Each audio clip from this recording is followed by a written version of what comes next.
Hello friends, നമസ്കാരം. Umm വ്ലോഗിലേക്ക് എല്ലാവർക്കും സ്വാഗതം. എന്താണ് എല്ലാവരുടെ വിശേഷം? സുഖമല്ലേ എല്ലാവർക്കും? അപ്പം നമുക്കിന്ന് വളരെ പെട്ടെന്ന് തന്നെ ചെയ്തെടുക്കാവുന്ന വളരെ ടേസ്റ്റി ആയിട്ടുള്ള മത്തി മുളകിടാം അല്ലേ. അപ്പോൾ ഇതിന് ചാളാന്നും പറയൂട്ടാ. അപ്പോൾ നല്ല പോലെ തന്നെ വൃത്തിയാക്കിയൊക്കെ എടുത്തിട്ടുണ്ട്. പിന്നെ ഒരു മിക്സിയുടെ ജാറിലേക്ക് ഒരു തക്കാളി എടുത്ത് ചെറുതാക്കി അരിഞ്ഞതും 2 പച്ചമുളകും കുറച്ച് ചുമന്നുള്ളി അപ്പം ഞാൻ കുറച്ച് അധികം തന്നെ എടുത്തിട്ടുണ്ട്. 2 ടീസ്പൂൺ മുളകും പൊടി, 1 ടീസ്പൂൺ മഞ്ഞൾപ്പൊടി, പിന്നെ 2 ടീസ്പൂൺ കുരുമുളക് എടുത്തിട്ടുണ്ട്. എന്നിട്ട് അത് ഒട്ടും വെള്ളം കൂട്ടാതെ നല്ല പോലെ നമുക്ക് അരച്ചെടുക്കാം കേട്ടോ. അപ്പം ഞാനിവിടെ നല്ല പോലെ അരച്ചെടുത്തിട്ടുണ്ട്.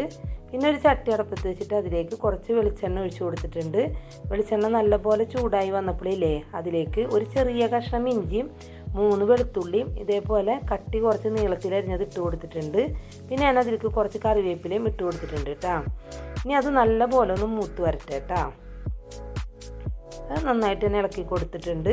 അപ്പോൾ നല്ല പോലെ തന്നെ മൂത്തൊക്കെ വന്നപ്പോൾ നമ്മൾ അരച്ച് വെച്ചില്ലേ, ആ അരപ്പും കൂടി ഇതിലേക്ക് ഇട്ട് കൊടുക്കുന്നുണ്ട്. എന്നിട്ട് എല്ലാം കൂടി നല്ല പോലെ തന്നെ ഒന്ന് ഇളക്കിയൊക്കെ കൊടുക്കുന്നുണ്ട്. അപ്പം നമ്മൾ അരപ്പിലെ വെള്ളമൊക്കെ നല്ല പോലെ തന്നെ ഒന്ന് വറ്റി വരട്ടെ കേട്ടോ. അപ്പം നമ്മൾ അരപ്പിലെ വെള്ളമൊക്കെ വറ്റി എണ്ണയൊക്കെ തെളിഞ്ഞ് വന്നിട്ടുണ്ട്. അപ്പോൾ ഞാനിവിടെ 2 കുടംപുളി എടുത്തിട്ട് നന്നായിട്ട് തന്നെ വൃത്തിയാക്കി അത് വെള്ളത്തിലിട്ട് വെച്ചിട്ടുണ്ടായിരുന്നു. ഈ സമയത്ത് അതും ഒഴിച്ചു കൊടുക്കുന്നുണ്ട്. പിന്നെ നമ്മൾ അരച്ചെടുത്തില്ലേ, ആ മിക്സിയുടെ ജാറിൽ കുറച്ച് വെള്ളം ഒഴിച്ചിട്ട് ആ വെള്ളമാണ് ഞാൻ നമ്മുടെ കറിയിലേക്ക് ഒഴിച്ചു കൊടുത്തിട്ടുള്ളത്. അപ്പോൾ നമ്മുടെ കറിക്ക് ആവശ്യത്തിനുള്ള വെള്ളവും ഒഴിച്ചു കൊടുത്തിട്ടുണ്ട്. പിന്നെ നമ്മൾ ഉപ്പ് ഇട്ടിട്ടുണ്ടായിരുന്നില്ല, അപ്പോൾ ഞാൻ ഇതിലേക്ക് നമ്മൾ ആവശ്യത്തിനുള്ള ഉപ്പും കൂടി ഇട്ട് കൊടുത്തിട്ടുണ്ട്. ഇതെല്ലാം കൂടി നല്ല പോലെ തന്നെ ഒന്ന് ഇളക്കിയൊക്കെ യോജിപ്പിക്കുന്നുണ്ട്.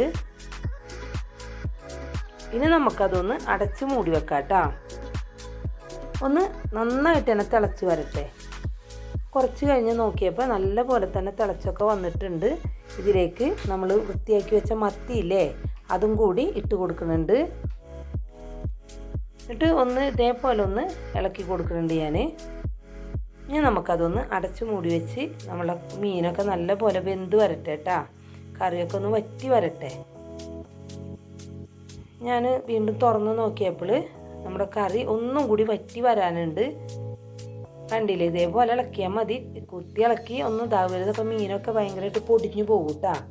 ഈ സമയത്ത് ഞാൻ കറിയിലെ ഉപ്പും ഒക്കെ നോക്കിയപ്പോൾ ഉപ്പും പുളിയൊക്കെ പാകത്തിന് തന്നെ ആയിട്ടുണ്ട്. അപ്പോൾ ഞാൻ ഒന്നും കൂടി വറ്റാൻ വേണ്ടിയിട്ട് മൂടി വെക്കുന്നുണ്ട് കേട്ടോ. ഒന്ന് തുറന്ന് നോക്കിയപ്പോൾ നമ്മുടെ കറി നല്ല പോലെ തന്നെ വറ്റി നന്നായിട്ട് തന്നെ ആയി വന്നിട്ടുണ്ട്. നന്നായിട്ട് തന്നെ വറ്റിയൊക്കെ വന്നിട്ടുണ്ട് കേട്ടോ. അപ്പോൾ ഈ സമയത്ത് ഞാൻ കുറച്ച് കറിവേപ്പിലയും കൂടി ഇട്ട് കൊടുക്കുന്നുണ്ട്. വളരെ ടേസ്റ്റി ആയിട്ടുള്ള നമുക്ക് പെട്ടെന്ന് തന്നെ ചെയ്തെടുക്കാവുന്ന മത്തി മുളക് കറി ഇവിടെ റെഡി ആയിട്ടുണ്ട്. അപ്പോൾ നിങ്ങളെല്ലാവരും വീട്ടിൽ മത്തിയൊക്കെ വാങ്ങുമ്പോൾ, അല്ലെങ്കിൽ എല്ലാ മീനും എന്ത് മീൻ വേണമെങ്കിലും നമുക്ക് ഇതേപോലെ തന്നെ കറി വെക്കാവുന്നതാണ് കേട്ടോ.